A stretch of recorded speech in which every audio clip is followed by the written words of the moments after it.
अस्सलामुअलैकुम दोस्तों, उम्मीद आहे तव्हां सभु ख़ुशि हूंदव, ख़ैरियत सां हूंदव। वीडियो शुरू करण खां पहिरियों तव्हांखे गुज़ारिश आहे त असांजो चैनल सब्सक्राइब कंदे घंटी जे निशान खे दॿाईंदा ताकी असांजो नई वीडियो बर वक़्तु तव्हां ते पहुचंदियूं रहनि। अॼु जो असांजो टॉपिक आहे दादू जी तारीख़। दादू सिंध जो मशहूरु तारीख़ी शहर आहे। हिन शहर जे आबाद थियण बैदि मुख़्तलिफ़ राय मिलनि था। किन जो ख़्यालु आहे त दादूअ ते नालो सैयद दादू शाह जे नाले पुठियां पियो।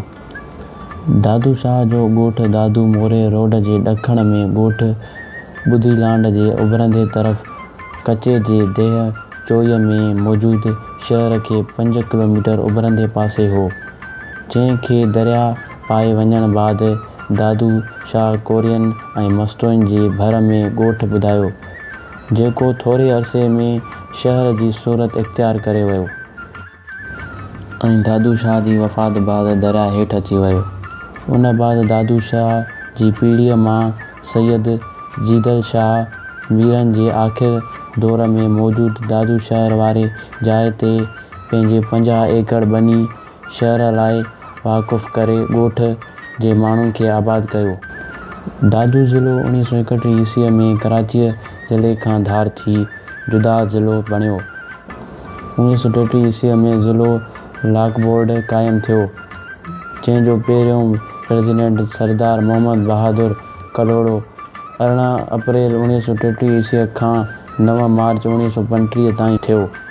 अंग्रेज़नि जे दौर में सियाल मोरे रोड ते हिकु क़िबाई मस्जिद मौजूदु हुई, जिते वॾी तादाद में हिंदू रहंदा हुआ, जेके विरहाङे बैदि भारत हलिया विया ऐं संदनि जाइ उर्दू ॻाल्हाईंदड़ महाजननि अची उलारी, जिन उते हिकु वॾी मस्जिद जोड़ी आहे। उहा पंजाबियुनि वारी मस्जिद सॾिजे थी। दादू शहर जी किने पाणीअ वारे खॾ वारो हंधु पहिरियां साफ़ पाणीअ जो चशु हूंदो हो। दादू शहर में शुरू में सैयद मेमण काज़ी ऐं हिंदुनि जो मुख़्तलिफ़ ज़ातियूं रहंदियूं हुयूं। सैयद अक्सर ज़मींदार ऐं असर वारा हुआ।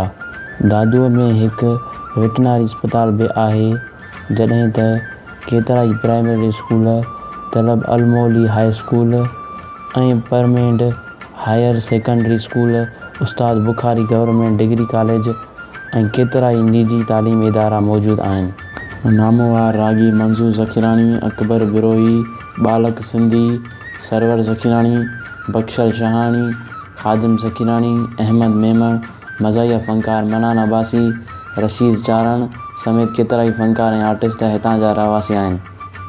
वक़्त सां गॾु सिंध जो ही शहर वधंदे ऐं तरक़ी कंदो रहियो आहे।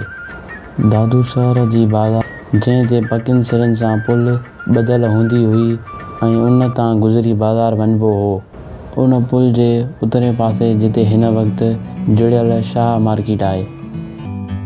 Like a bird on a tree,